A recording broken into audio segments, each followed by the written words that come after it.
За хүүхдүүдээ өнөөдөр болохоор бүгдээрээ холимгийг ялган салгах аргууд гэдэг энэхүү хичээлийг судлах гэж байна.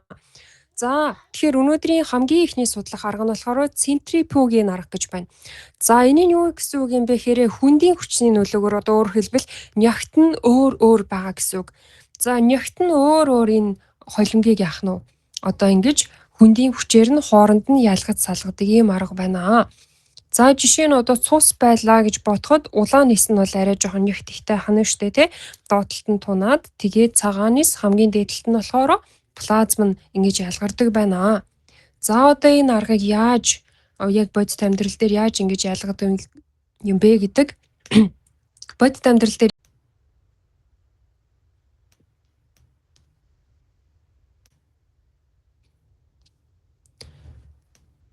За бодит амьдрал дээр яаж ингэж ялгадаг юм бэ гэдэг видеог нь бол үзье. За ингээд яах нь одоо цусыг центрифугдах гэж байгаалаа гэж бодоход цусны дээжигээ хуруу шилэн дотор ингээ хийгээд таглчихнаа тийм ээ. За тэгээд центрифуг дотроо тавьж өглөө. За тэгээд одоо ингээд таглагийн тагласныхаа дараа эсвэл тэрнээсээ өмнө ингээд ажилуулна. Минутанд хэдэн удаа эргэх юм бэ гэдгийг нь тохируулж өгдөг. Одоо шиг минутанд 2000 удаа эргэн ч гэдэг юм уу те иймэрхүү маягаар. За энэ нь болохоор яг бодит амьдрал дээр болохоор энэ нөгөө нэг хувцсны хатаагч гэдэг штэ хүүхдүүдээ. Яг тэрнтэй ижилхэн зарчмаар ажилладаг.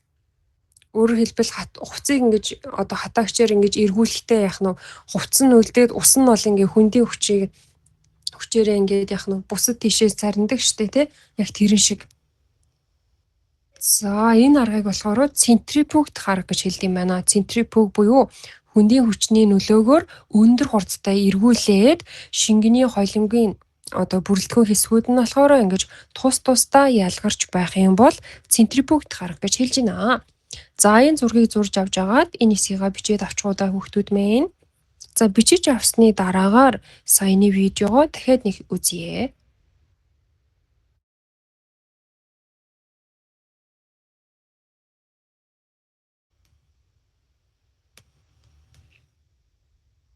За хүүхдүүд видеого хүүхдүүд тэмдэглээд авчихсан учраас дахиж нэг удаа видеого үзчихье. За тэгэхээр энэ дээжөө бол ингээд яг нь хуруу шилэнд хийж агаад энэ центрифуг гэдэг нэг багаж байх нь шүү дээ тий. Энэ багажин дотроо бол ингээд байршуулад өгнө. За байршуулж өгсөний дараа минутанд хэдэн удаа эргэх юм бэ гэдгийг нь тохируулаад өгчдөг. Багажнууд өөрөө тийм нэг юутай ахна шүү дээ тий товчлууртай. Тэрэн дээр нь ингээд тохируулж өгөөд за ингээд эргүүлнэ. За ингээд эргүүлэхээр хүнд хэсгийн доотлолтоо орж ирэх үү хөнгөн хэсгийн доотлолтоо орж ирэх үү хүүхдүүдээ та нар юу гэж бодож байна? Одоо ингээд эргэж байгаа зү ялгарж байгаа шүү дээ эргэх хоорондоо хүнд хэсгийн доороо тунах юм уу хөнгөн хэсгийн доороо тунах юм уу? Эргэсээр байгаа. Зөв хүнд хэсэг нь бол доотлолтоо ингээд орж ирж байна тий. За тэгэхээр улаан хэс нь бол доотлолтоо тунаад тэгээд цагаан хэс үүсээд гинэ угаасаа байсан штэ те ялгараад за тэгээ плазм нь болохоор энэ хамгийн дээдлэлтэй ингэж ялгарч өгд юм байна. За энийг болохоор центрифугийн арга гэж хэлж байна. За энэс цаашаа дараагийн аргуудас байна. Одоо бүгдээрээ судалцгаая.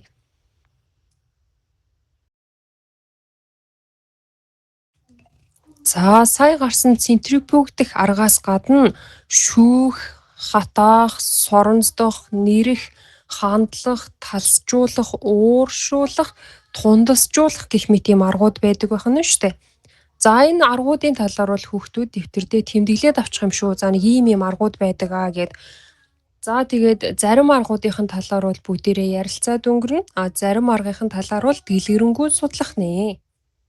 За тэгэхээр центрифугт аргаас гадна энэ хэдэн аргуудыгаа дэвтэр дээрээ тэмдэглээд авчих нь шүү.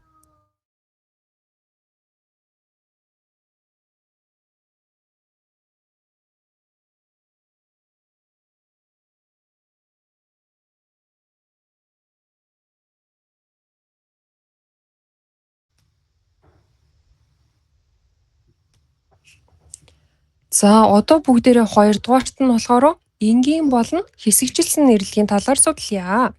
За тэгэхээр нэрх аргын талаар судлах гэж байна гэсэн үг хүүхдүүдээ. За нэрх арга гэж ямар аргыг хэлдэг юм бэ гэхээрээ буцлах температурын одоо зүрхэнд нь үндэслэдэг арга. Одоо биендээ уусчихсан. Одоо жишээ нь яг нь айраг ч юм уу тийм ээ, аль эсвэл архи ч юм уу одоо шууд ингээд харагдаж байгаа. Одоо яг нэгэн төрлийн харагдаж байгаа. Нүдээр хараад за тэнд нь тэр байна шүү, энд нь энэ байна шүү гэж ялгаж чадахгүйгээр бие биендээ уусчихсан байгаа тэр шингэнүүдийг буцлах температурын зөрүүнд нь үндэслээд ялгадаг аргыг болохоор нэрх арга гэж хэлж байна. За энэ буцлах температурын зөрүүнд үндэслэдэг энэ аргыг нэрх арга гэж хэлж байгаа ахна шүү. За тэгээд нэрх аргыг дотор нь хоёр ангилдаг. Энгийн нэрлэг, хэсэгчилсэн нэрлэг гэж хоёр ангилнаа. За энэ энгийн нэрлэг, хэсэгчилсэн нэрлэг хоёр хоорондоо ямар ялгаатай юм бэ гэхээрээ. За энгийн нэрлэг нь бол энэ урт харагдаж байна хөлтүүдээ. Багажных нь одоо төхөөрөмжийн зураг нь тийм ээ. А хоёрдугаарт нь болохоор хэсэгчилсэн нэрлэг харагдаж байна.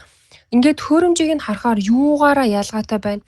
Өөрөөр хэлбэл хэсэгчилсэн нэрлэгт нэг зүйл илүү байгаа. Тэр нь юу байна вэ? Харж байгаад багштай хэлэх юм шүү.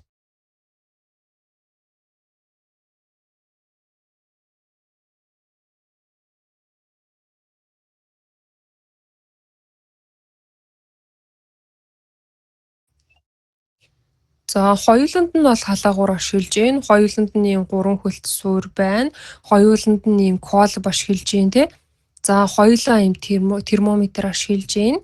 Хоёуланд нь бас ийм шулуун хөргөөр ашиглаж байна. За тэгэд аль алинд нь ийм бодис тосч явах юм сав байна те. За тэгэхээр яг юу нь хэсэгчилсэн нэрлэгт илүү байгаад байна?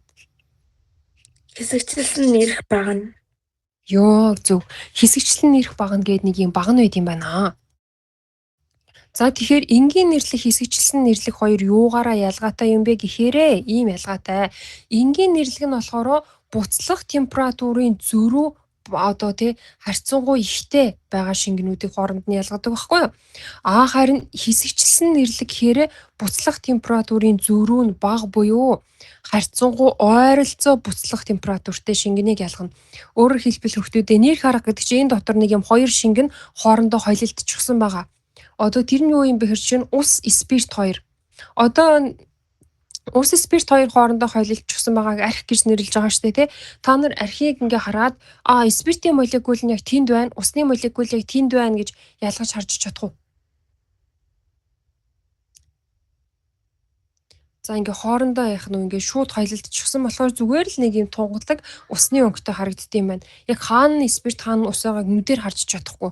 Гэхдээ тэр хоёрыг ингээ халаагаад өгөхөөр спирт нь 78 градусд ингээ халаад гараад ирдэг. Харин ус нь болохоор 100 градусд халж гарч ирд юм байна. За тэгэхээр яах нь вэ? Эхлээд 78 градусд халаах юм бол аль нь уурших вүлээ хөхтүүдээ? Одоо 100 градус хүрэхгүйгээр 78 градус хүртэл ингээ халаах юм бол ус спирт 2-ын аль нь уурших вэ? Спирт.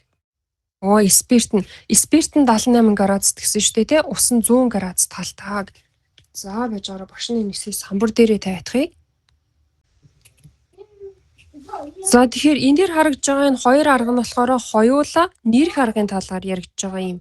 Нэрх арга. За нэрх арга ч хүүхдүүдээ юун дээр нь үндэслэдэг арга гэсэн бэлээ? Буцлах температурын зөрүүтэй хоёр шингэн хоорондоо холилдсон байвал буцлах температурын зөрүүтэй хоёр шингэн хоорондоо холилдсон.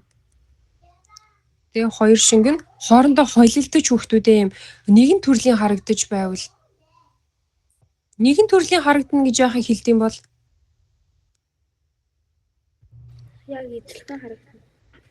Яг ижилхэн харагдж байвал те. Одоо жишээ нь агаарыг нэгэн төрлийн гэж үзэж байгаа байхгүй юу? Уул нь агаарт ингээд O2, N2, за тэгээд усны уур тийм ээ. За O2, N2, за усны уур, за тэгээ инерт хийнүүд ч юм уу те. Тэгээд жижиг тоосон цэргээ бүгдээрээ ингээд байгаа штэ. Тэгтэл агаарт одоо бүгдээрээ энийг ингээд ялгаж салгаж харж чадах байлуу. За хүчил төрөгч нь яг тэнд байна шүү, азот яг тэнд байна шүү гээл те. Усны уур яг тэнд байна гэж ялгаж харж чаддаг үлээ агаар дотор байгаа энэ хийнүүдийг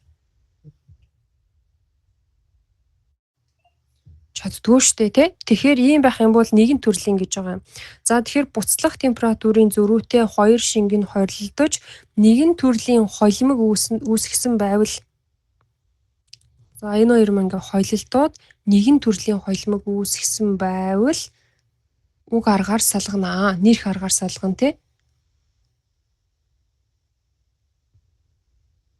Уг аргаар ялганаа гэе. За ялгах гэдэг ч юм бол яг ойлгомжтой болж ирж байгааз. Одоо тэр хоёр шингэний хооронд нь ялгах гэдэг нь гэсэн үг шүү дээ. За тэгээд эхнийх нь болохоор энгийн нэрх арга гэж байгаа. Энгийн нэрлэлтээр яад юм бэ гэхээр одоо энэ дотор байгаа энэ шингэн байгаа шүү дээ тий. Энэ нь буцлах температурын зөрүү ихтэй. За буцлах температурын зөрүү ихтэй. За нөгөө болохоор буцлах температурын зөрүү багатай. Одоо нэг нь 95 градусд буцалж явах, нөгөө нь 100 градусд буцалдаг ч юм уу тий. Ингээд буцлах температурын зөрүү багатай хоёр шингэн. Энэ дотор ингээ хоёр шингэн байгаа гэсэн үг шүү хүмүүдээ. Буцлах температурын зөрүү ихтэй. Нэг нь 100 градусд буцалж явахад нөгөөх нь 78 градусд буцалж яадаг ч юм уу тий. Донд нь ингээ 20 хэдэн градусын зөрүү байгаа дагааз. Ийм байх юм бол буцлах температурын зөрүү ихтэй. Нөгөөх нь буцлах температурын зөрүү багатай. За жишээ нь одоо нэг нь ингээд 80 градусд буцалж явахад нөгөөх нь 88 градусд буцалж идэг ч юм уу тий. Одоо юм буцлах температурын зөрүү багатай байх юм бол хэсэгчлэн нэрх аргаар ялганаа гэж байгаа юм. За энийг ингээд бичиж аваад тэгээ дараа нь хүмүүдээ энэ энгийн нэрлэг болон хэсэгчлэн нэрлэгийн зургийг нь зурж авах юм шүү. За шалгалтын дээр ирдэг дасгалуудаас арай жоохон төвөгтэй нэх юм бол энэ зургийг ингэж оруулж өгч ийсэн хэсэгчлэн нэрх гэдэг үгийг ингээд арчиж байгаа юм.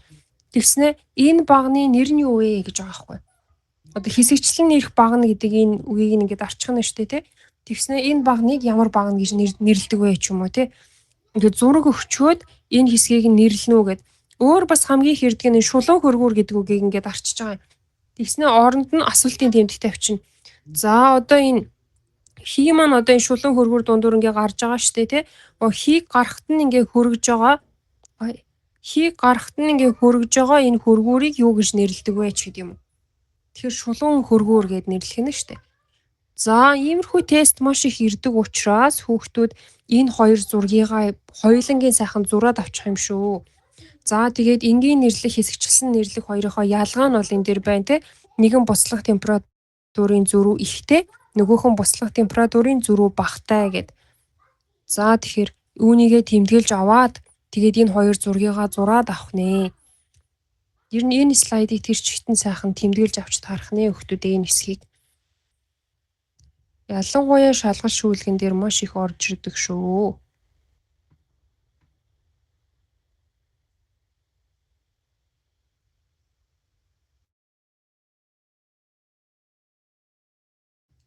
За тэгээд яг одоо цаг зарцуулаад сайхан зураад тэмдэглээд авах нэ хүүхдүүд минь.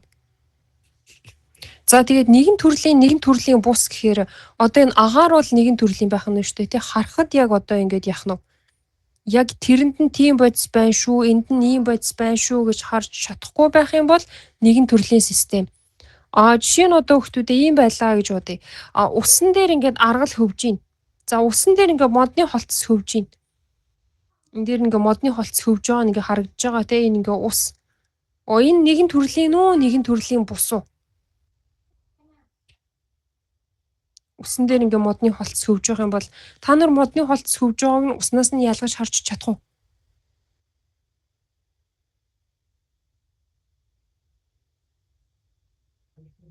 Чадна шүү дээ тий.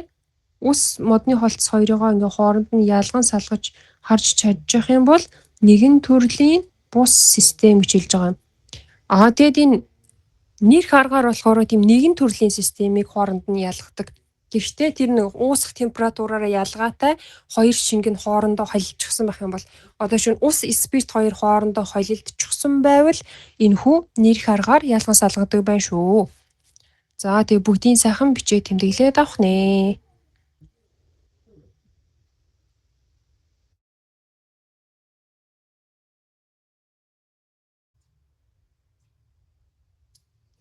За энэхүү энгийн болон хэсэгчлэн нэрлэлийн дараа болохоор бүгдээрээ бусад аргуудын талаар ярилцчихъя. За шүүх арга гэж байж байна. За бид нар бол амьдралдаа маш их хэрэгэлдэг арга бол шүүх арга шүү дээ. За шүүх аргад ямар шинж чанар дээр нь тулгуурлан шүүд юм бол хоёр бодис нь бие биендээ уулзсан байх боломжтой юу хүүхдүүд.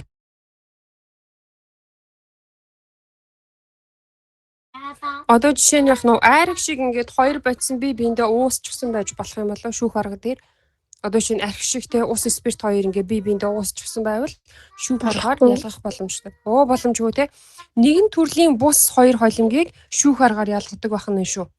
Одоо шинэ энэ дээр харагдаж байгаа шиг тийм ээ. Одоо ус элс хоёр байлаа гэж бодоход энэ дээдлийнх нь ус доотлих нь элс агаач. Ийм байх юм бол шүүх аргаар ялганаа. Өөрөөр хэлбэл харахаас ингээд нэгэн төрлийн биш гэдэг нь харагдаж байгаач. Дээдлийнх нь ус доотлих нь элстэй харахад ингээ хоёр үе үүсгээд харагдаж байгаа. Ийм байх юм бол нэгэн төрлийн бус систем гэж хэлж байгаа. Бие биендээ уустдаггүй тийм ээ. Уустдаггүй шүү. Уустдаггүй ийм нэгэн төрлийн бус хоёр бодис хоорондоо холилдчихсан байх юм бол шүүх аргаар салганаа гэж байгаа юм. За жишээ нь одоо ус элс хоёр хоорондоо холилдчихсан байвал шүүх аргаар салганаа. За тэгээ холимгийгоо болохоор ийм цаасан шүүлтүүр ашиглаад бол шүүнэ тийм ээ. За энийг болохоор фильтрийн цаас гэж хэлдэг. Фильтрийн цаасыгаа энэ дээр харагдаж байгаа шиг ингэж нуглаад юулуур дотроо байрлуулж өгнө. За тэгээ юулуурээсээ 5-аас 10 см-ийн доор байрлуулж өгнө. За тэгээд эхлээд усаар норгодог фильтрийн цаасыгаа. Яагаад вэ гэхээр яагаад эхлээд фильтрийн цаасыг усаар норгодог юм бол хүүхдүүдээ нэрмэл усаар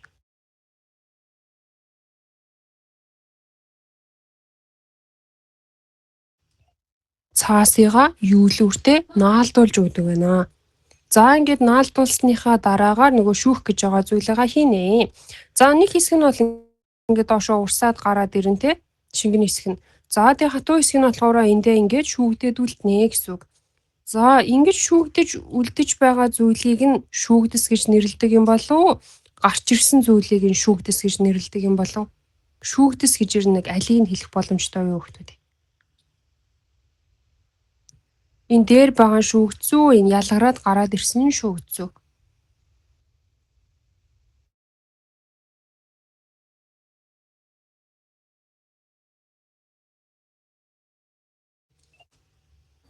За ялгараад гараад ирсэн шүүгдсайхан тий. За ялгараад доошоо ингээд урсаад гараад ирсэн нь бол шүүгдэс. Энэ дээр байгаа нь болохоор нөгөө шүүгдсэн бодис тий. Одоо тундас гэж хэлж болно. Гэхдээ заавал юм хатуу шингэн хоёр хоорондоо холилдсон байх албатай биш тийм ээ.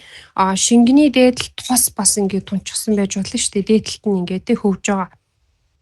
За ямар ч үсэн бие биендээ уустдаггүй хоёр бодисыг хооронд нь ялгахад бол шүүх аргыг ашигладаг байна. За энийгээ бас нэг зураг тэмдэглээд авчих уу хүүхдүүдээ. За энэ нэг дугаартай зүйлийг юу гэж нэрлэх вэ? Одоо шил нь юу гэж хэлдэг вүлээ? Юм савхны хэлбэртэй байх юм бол шил савх гэж нэрлэх нэ. За энэ шил савх ахна шүү хөттэй шилэн савх. За хоёрдугаарт нь ингээд тухайн одоо тийм ээ юулуурыгаа ингэж дээр бэхлэх зориулалттай энэ хэсгийг юу гэж нэрлэдэг вүлээ? Штатив гэж нэрлэнэ тий. Штатив. За 3 дугаарт нь одоо энэ яг энгийн амьдрал дээр байдаг сканта төстэй тийм ээ. Энэ хэсгийг болохоор юу гэж нэрлэж байгаа вэ? Шил скан. За 4 дугаарт нь одоо энэ юулуур байна тий. Юулуур 5 дугаар нь юм байна. 4 дугаарх нь юу вэ хүүхдүүд? Нугалчихсан цаасыг фильтрийн цаас гэж нэрлэнэ. За 6 дугаарт нь бас нэг шил аяг байна. 7 дугаарх нь юу вэ хүүхдүүдээ энэ шар өнгөний нуусамлыг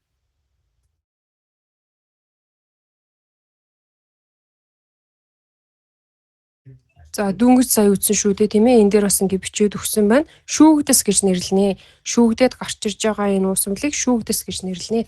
За өнөөдрийн гэрийн даалгаварт болохоор багш нь энэ лабораторид хэрэгэлдэг шил сав гэдэг хичээл бэлдсэн байгаа. Тэрийг оруулж өгөө. Левел 1 сургалтын дээр үздэг.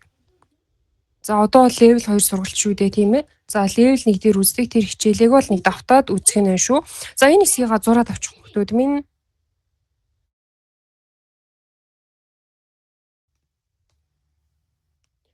За шүүх арга бол ингээд болчихлоо. Дараагийнх нь арга нь болохоор ууршуулах арга байна.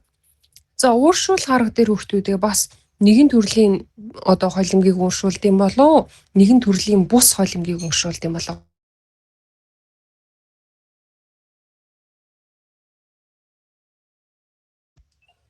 За одоо энэ талаар үзье. За одоо эндээс ингээ харах юм шүү хүүхдүүдээ. Нэгэн төрлийн байна уу? Нэгэн төрлийн бус байна уу?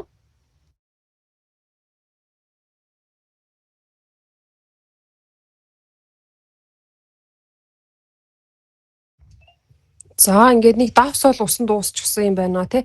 Харахад бол нэгэн төрлийн. Тэгээ халаагаад өглөө. За давстай усыг халаалаа. За ус нь бол ууршаад явчих штэ. Тэгээ цаана юу үлдэж тарах уу? Давстай ус байлаа. Тэгээ халаалаа. Ус нь ууршаа явчлаа. Тэр юу нүлтэх хөөхтэй тий? Давс. Зөв давс нь үлднэ тий. За ийм аргыг ууршуулах арга гэж хэлдэг юм байна. Өөрөөр хэлбэл халаахад нэг нь ууршаад нөгөөх нь ууршихгүйгээр ингээ үлддэг тий. Халаалтын нөлөөгөөр задардаггүй байх юм бол яах нь вэ? Ууршуулах аргаар ялгаж авдаг байх нэ. Нэг нь бол халаагаад ууршчихдаг, нөгөөх нь халаасан ч ууршихгүй байна л гэсэн үг ерөнхийдөө бол. За эндээс ууршуулах аргын талаар тэмдэглээд авах нь шүү.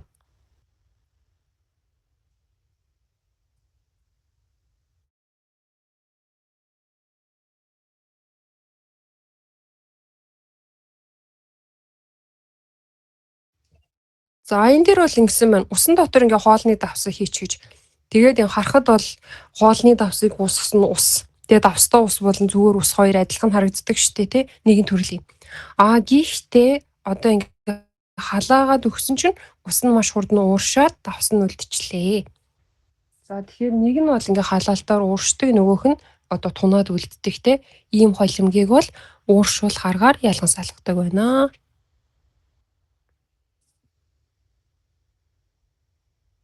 За хүүхдүүд өөрийнхөө ойлгосноор энэ зургийг зурж авч байгаа тийм энэ уусамлаас хойшоох зургийг зурж авч байгаад өөрийнхөө ойлголтоор тэмдэглээд авах нь шүү.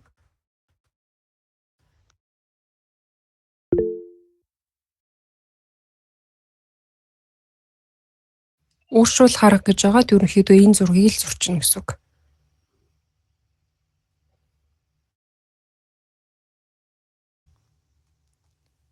За өнөөдөр үзэх сүүлийн арга нь болохоор соронцдох арга гэж байна хүүхдүүдээ тийм ээ. За соронцдох гэхээр яа гэсэн үг вэ? Энэ төмөр үеийг систем төмөр гэдэг элемент байгаа шүү дээ тий. Төмрийн эргэн тойронд байдаг металлууд болохоор соронзонд татагддаг. За тэр соронзонд татагддаг металлуудыг соронзонд яах нь ингээд татуулаад ялгаад авахыг соронцдох арга гэж хэлж байна. За өөрөөр хэлбэл соронзлогдох шинж чанартай металлуудыг тийм ээ ялган салгах аргуудыг соронцдох арга. Өөрөөр хэлбэл энэ дээр болохоор юм элс төмөр хоёрын холимог байгаа юм шүү дээ. Тэгэхээр соронц барих юм бол элс нь очиж наалдах юм уу? Төмөр нь очиж наалдах юм уу соронзонд?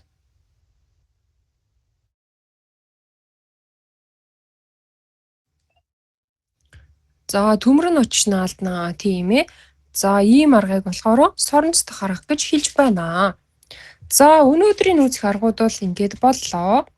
За рекордо бол энэ зогсоочхыг хүүхдүүдийн соронцдох аргын талаар дэвтэр дээрээ бичээд авах юм шүү.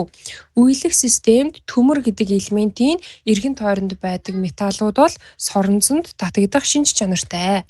Тэрхүү шинжтэн тулгуурласан энэхүү аргыг соронцдох арга гэж нэрлэдэг байх нэ.